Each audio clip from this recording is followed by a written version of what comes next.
feature match area after his win. Warren looks to be coming into the red zone here. Maybe actually going to be a Sensei's Divine top. Well, it looks like he's working his way into the red zone eventually. Here's an Entreat the Angels. He'll sacrifice a Flooded Strand with Entreat the Angels' Miracle Trigger on the stack because he needs another source of white mana to be able to make these Angels. On David Long's side of the table, you see the Mox Diamond. There's a Beseju who shelters all. 2 copies of Grove for the Burn Willows, a Rashad Port, a beautiful Taiga, and a Thespian Stage. But none of those are great against all these Angels that are being made.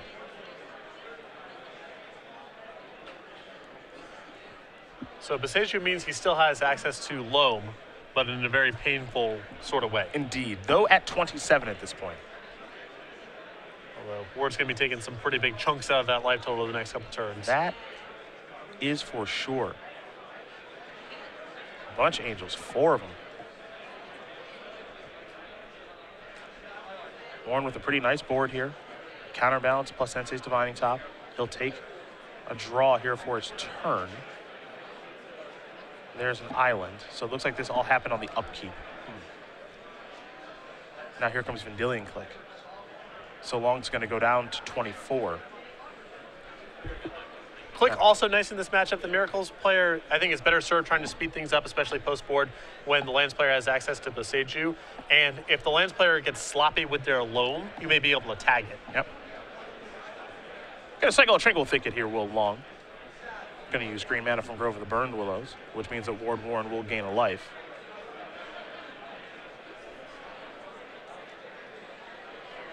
There will be no dredging, just a simple drawing of the card. Copy of Trinisphere is what he's picked up. Card can be very powerful in this matchup, but not great in this board position. Exactly.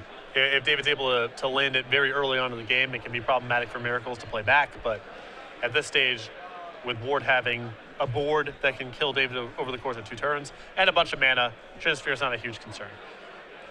Now Long does have a copy of Dark Depths in hand. And in combination with Thespian Stage, it is a very powerful combo. I'm not sure if it's going to be able to work in time here, as he will dredge a Loam. 2 copies of Exploration and Life in the Loam are the cards that are dredged. No lands there. There is the Dark Depths.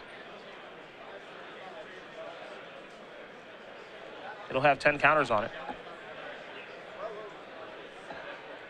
And try to thaw out a black avatar creature.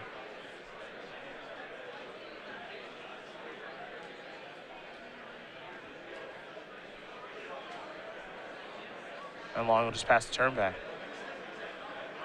Warren's going to spin a top with that last mana. Rest in peace among the cards he's looking at. Obviously a home run in this matchup. Yeah. I mean, Lands just has to have the graveyard to do much of anything, unless it is able to establish Dark Depths plus that stage early on in the game. Looks like on the upkeep we might see an activation here of Thespian Stage. Perhaps. It's just going to be an activation of Rashad Port, however, to go after that Volcanic Island.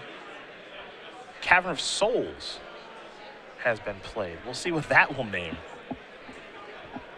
Ooh, Ward's got a little spice in his deck. Does he? 2 copies of Monastery Mentor on the sideboard. All right. It's naming Wizard. Here come the Angel tokens.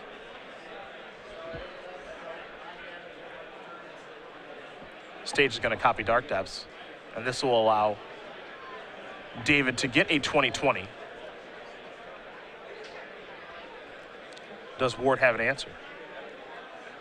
Snapcaster Mage leads me to believe that he does. Going to dig up a Swords of Plowshares. And that means that David is going to gain 20 life, which is a lot, obviously.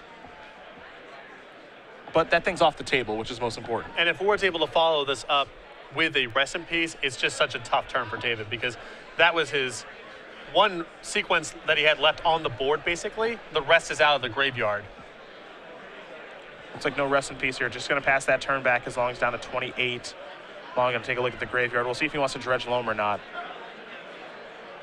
Perhaps he's better served taking a draw step, but he'd like to put 3 cards in his graveyard, so he will dredge Loam. Thespian Stage, Life in the Loam among the cards.